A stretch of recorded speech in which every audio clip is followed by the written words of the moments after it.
Welcome back, everyone. It is my pleasure to welcome Simon Merrick onto the stage. Simon will be talking to us about pipelines for securing Python development. Please take it away.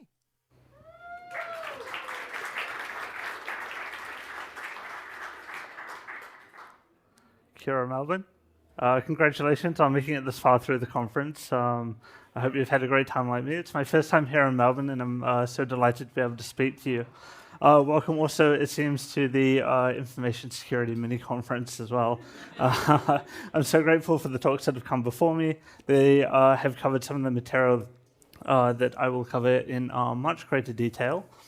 I've got links to my slides and my social media. If I go too fast or anything, feel free at any stage to just grab the slides. There's code examples as well that you can look at after my talk. So it's all there. If you miss something, don't worry about it. I'm from New Zealand. I've flown here from Christchurch. I help organise Kiwi PyCon, which we're running 21st to 23rd of November in Wellington, New Zealand. That's one of the iconic photos from there. In my spare time, I do DevOps SRE as my day job, and paragliding and speed flying when I get time in between work and conference organizing. Speed flying in quotations, because I recommend you go and have a look at some videos. That's probably what you need to Google to find it.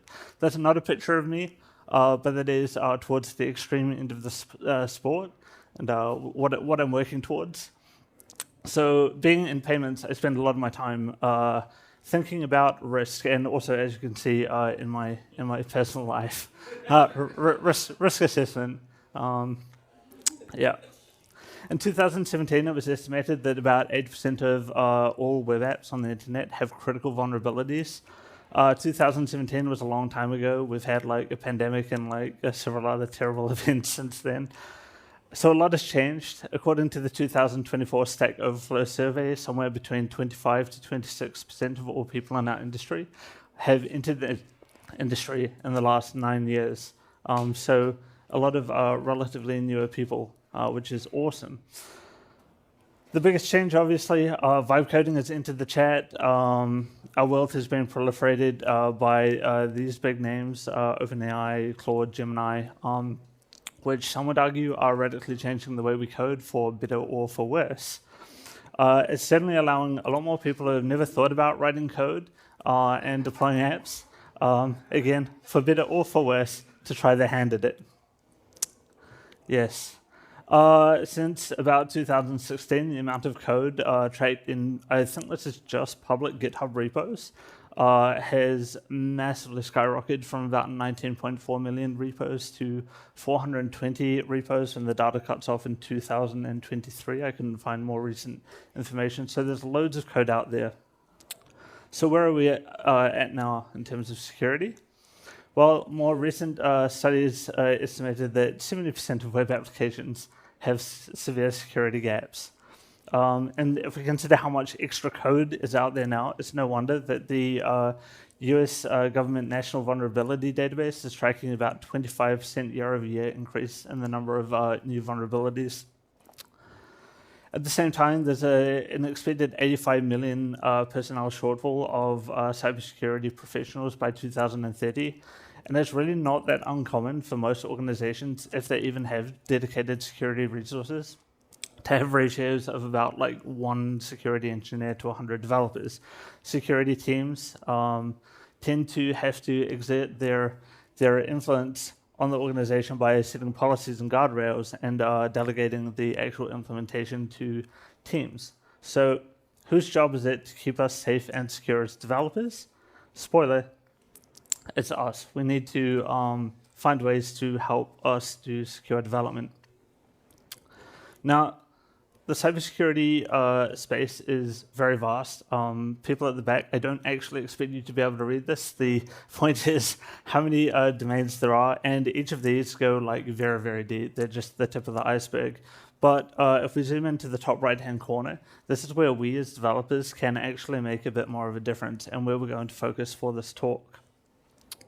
So When we think about risk and risk mitigation, you may be familiar with this metaphor. During COVID times, or as Chris Nogiva has started saying, during the times of restriction, we were presented with the Swiss cheese model of infection prevention, where there were a number of controls, including social distancing, mask wearing, that were imposed on us. And while none of them were perfect, together, enough of them would slow down and even stop infection prevention. In New Zealand especially, through a bit of good luck and good adherence to some of the rules, we did actually manage to get down to zero prevention, which is really awesome. But if you're not familiar with this metaphor, the idea is that each layer of cheese is a control, and while none of them are perfect, they have holes, they let some things through.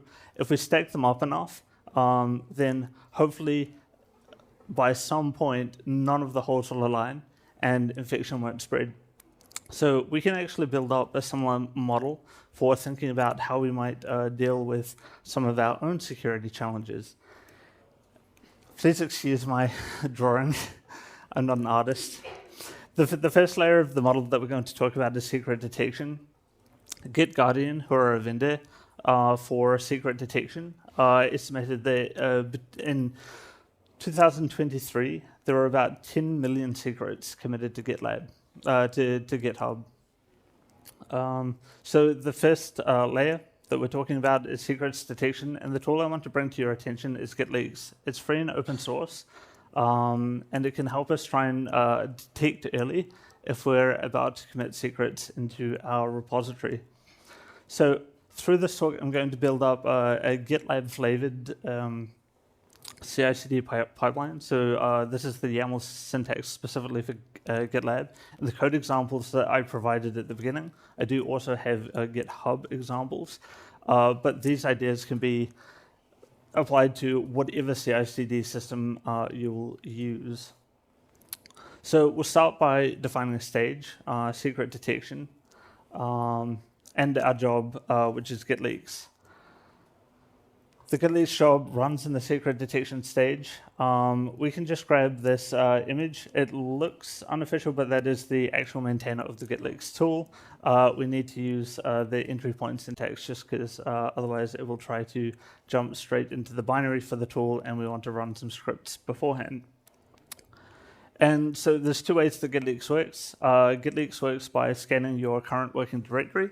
So that would be like if you're running it on your current workstation, just what files are present on your disk at the moment. That's a good place to start, especially for historic historic repos, which may already have a lot of bad stuff in them. But really what we want to do is we want to scan the entire Git history. And so rather than looking at the files, we're looking at the commits that have contributed to the files being the way they are. So as you can see, it's like 5 lines of code, and we'll demo how this works. So if we do something that is quite easy and tempting to do, throwing our AWS keys into our CI/CD config, that's obviously a bad idea because we don't want anyone who can read this repo, especially if it's a public repo. We don't want anyone to just be able to get these keys. And so let's see how the tool works. Well, our CI/CD job has failed, and the output will look something like this. Now, we're running it with the redact flag, and that's so that we don't further leak the secrets into the logs of our CI/CD job. But we get information about like the rule ID is why this job has failed. It points us to the line of the file where it's failed, and we can go and deal with that. And so this is the first layer of our Swiss cheese model. We need to, like, obviously we've built a gate in our CI/CD pipeline that will stop us from going any further until we fix this problem. In terms of fixing it, it's not sufficient to just commit on top of it to remove the secret. It's not even sufficient to squash your commits. I've heard that both GitLab and GitHub will keep that information around in their database even after you delete the branch for some time. So basically, as soon as you've detected the secret in there, if it is a real finding, you just need to go and revoke that secret and get a new one and handle it securely. Securely means putting it into a secrets manager or whatever CI/CD vendor you use. They will provide some sort of option for being able to provide that secret securely rather than hard coding it into your CI/CD config. In some ways, catching it in CI/CD is a little bit late. So we should also consider some other things that we might want to do. Checking for secrets using git leaks as a pre-commit hook. Where possible, if we can avoid having secrets in the first place and assuming roles or impersonating service accounts. If we do have to use tokens, trying to make them short-lived, putting expiry dates on them.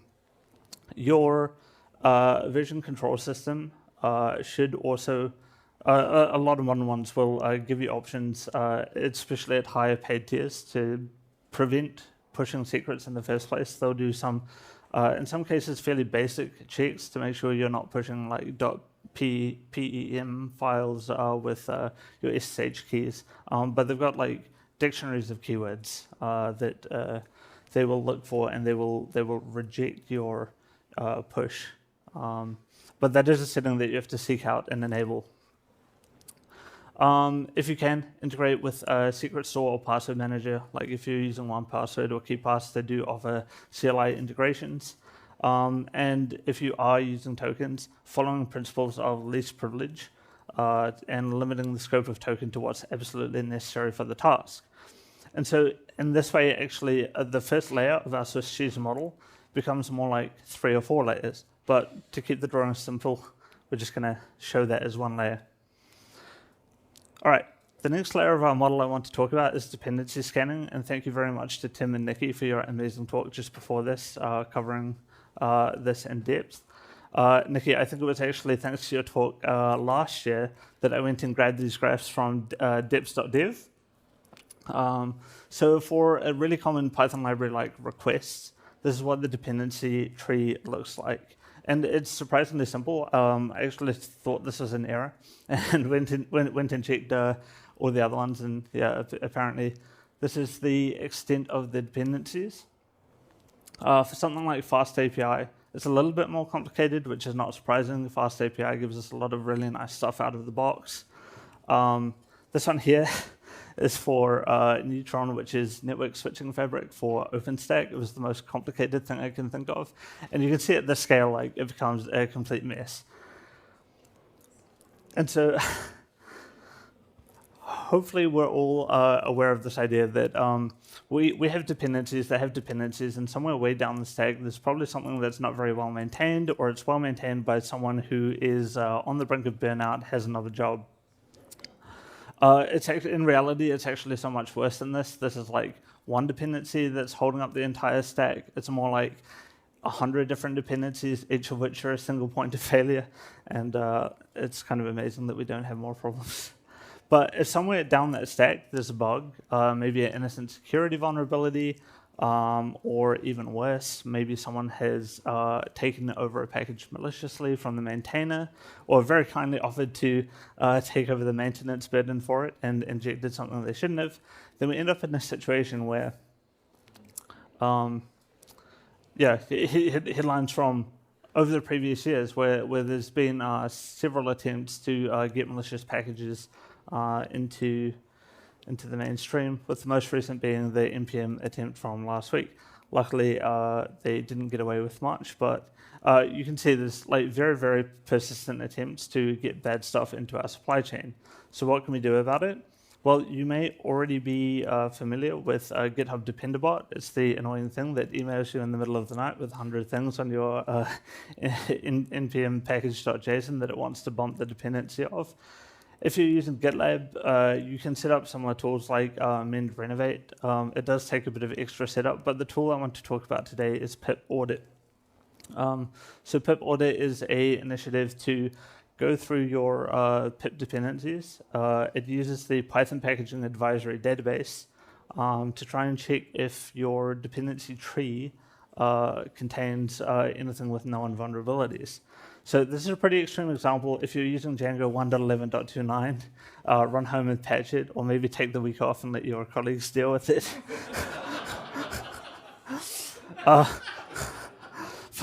This is pretty horrendously out of date.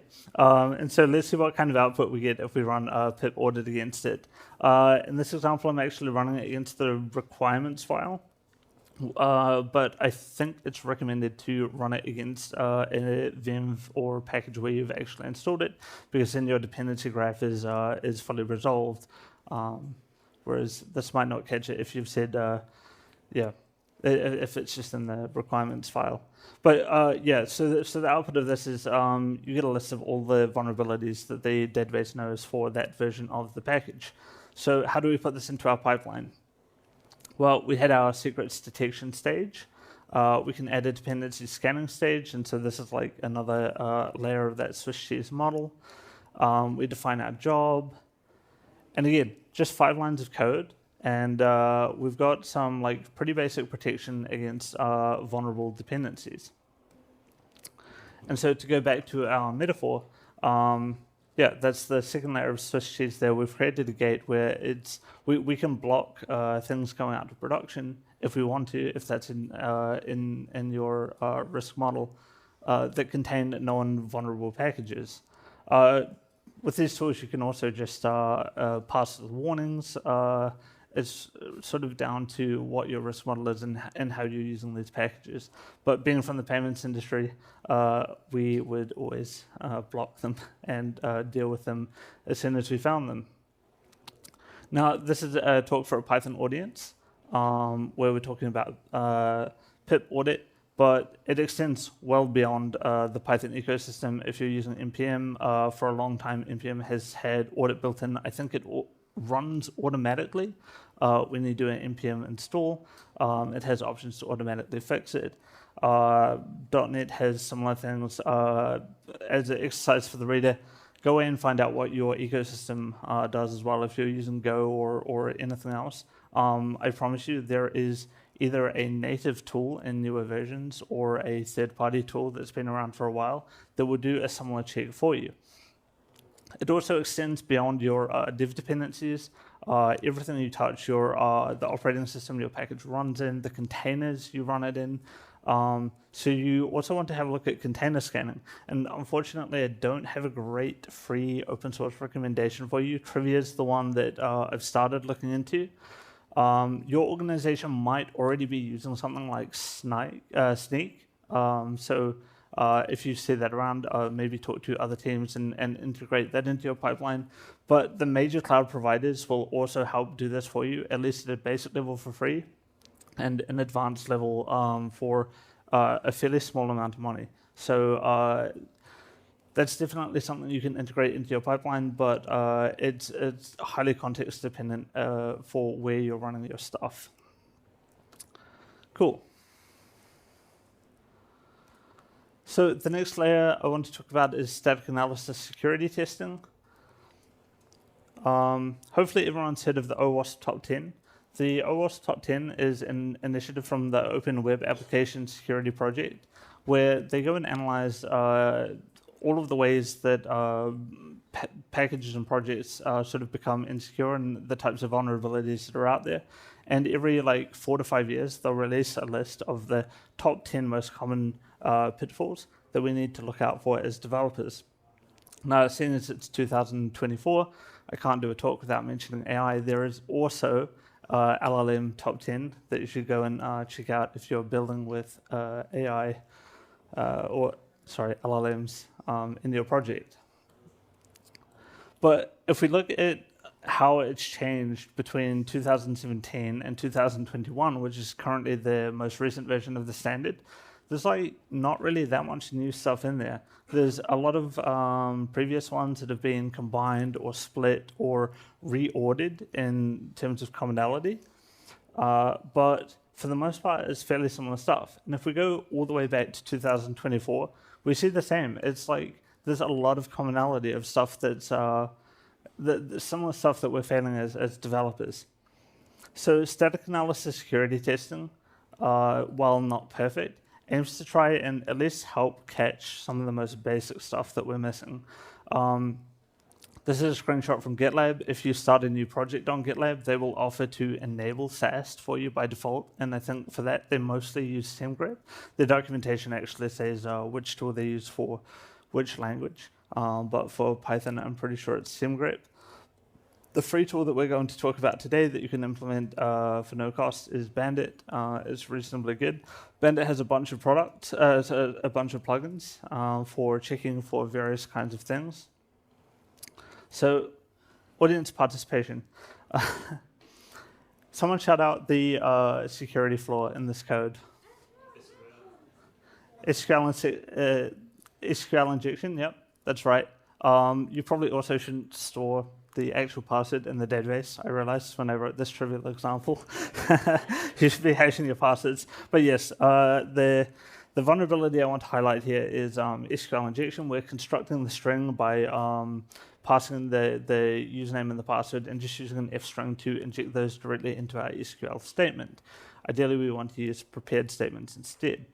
So let's see how Bandit warns us about those. So it will actually find possible SQL injection. Note the language. It said possible, and its confidence score is low because it's not a perfect check, but it's looking for patterns of things that might be a problem. So there is a way with these tools to go and configure them and mark this as like actually okay, but it will bring this to your attention if your junior or your LLM has output this into your code base. It's just raising a little flag for you to go and check. All right. And so obviously that's a problem because someone can come along and just ruin your day and log into your console as admin. Cool. Don't want to do that. Another example. Can someone shout out the security vulnerability in this code?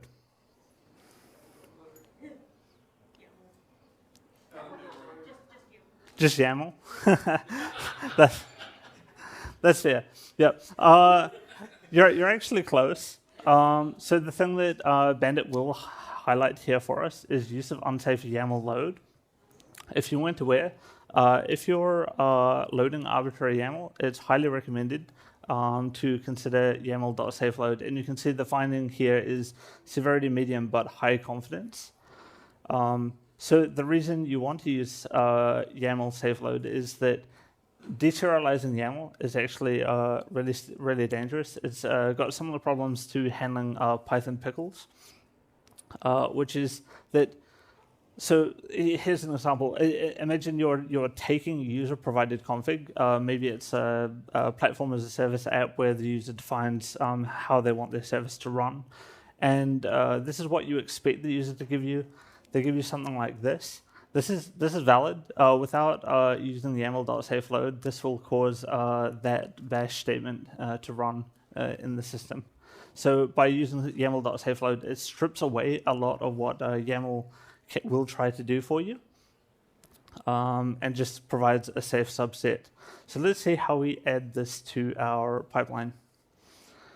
So again, we add a new stage. Again, just 5 lines of code. You can copy all of this from my code examples, and it should just work. We want to make one small adjustment, which is that we don't want to include scanning our entire Vim as well, because that takes forever. Cool. And it's full of stuff. It's scary.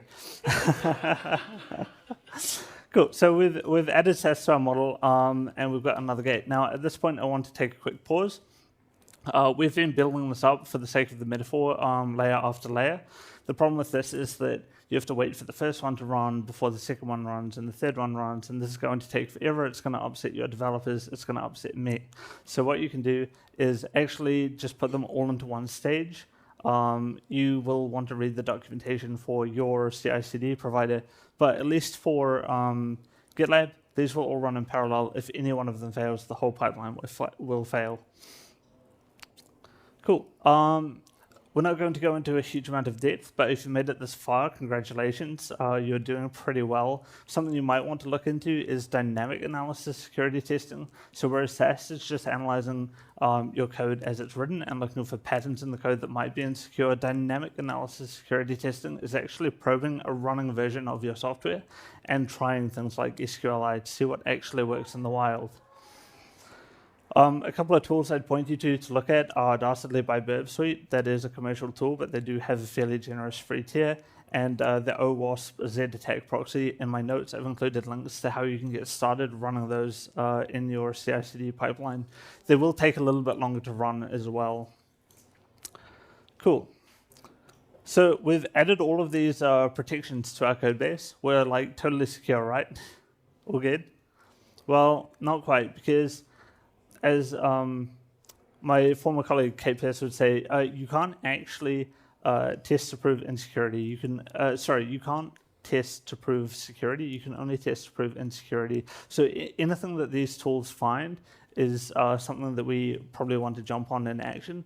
But absence of evidence is not evidence of absence. So the final layer of security that I want to talk about is by coming to talks like this and the talks that have been before me and taking an interest in this kind of stuff, we can really move the needle on application security and have an impact on the ecosystem.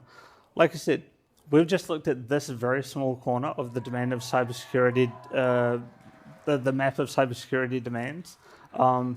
But there's loads of other fields out there, and some of them you might find interesting. A lot of them have application to developers. You can go and automate some of them and explore them.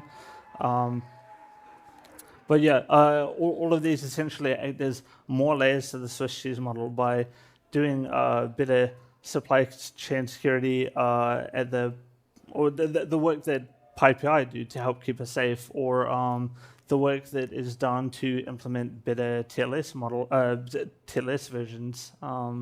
The work that your cloud platform does every day to help keep you safe. They will secure the cloud platform, and then you build on top of that. So yeah, we're just a small part of the picture, but we should do our part. And this is hopefully a very practical, easy way that you can go away with today and implement yourself. That's it. Again, links to resources at the QR code. Kiwi PyCon 21st to 23rd of November in Wellington, New Zealand. So I hope to see you there for more talks like this.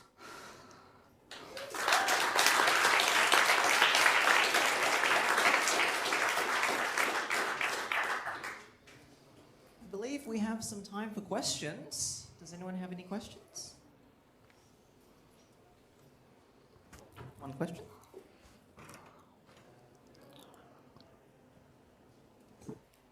Do you have any suggestions for securing the pipelines themselves? Because often you're deploying out to infrastructure as code, or Sorry, I missed the first part of that. do you have any tips for securing the pipelines themselves? Because you're usually deploying out infrastructure as code, or you're scanning stuff with a third-party utility. Right. Yeah, you're pulling these dependencies into the pipeline, which is itself an execution environment. No, I mean, so if you require that level of security, you can go and run your own GitLab runners. Even if you're using the software as a service version of GitLab, you can self-host the runners, and on those runners you can do anything you want. You can install intrusion detection systems and as much logging as you want. So it's a bit of extra work, but if you do require that level of security, then for sure that's probably the way to go, rather than using the SaaS runners that are out there. There was a talk at ChickOn a year or two ago where they showed using the SaaS runners how you could get from very low level privilege to basically owning the entire SaaS tenant. So it depends on your threat model, but there are ways. Great. I think that's all the time we have for questions. On behalf of PyCon AU, I'd like you to present you this speaker gift. Thank you.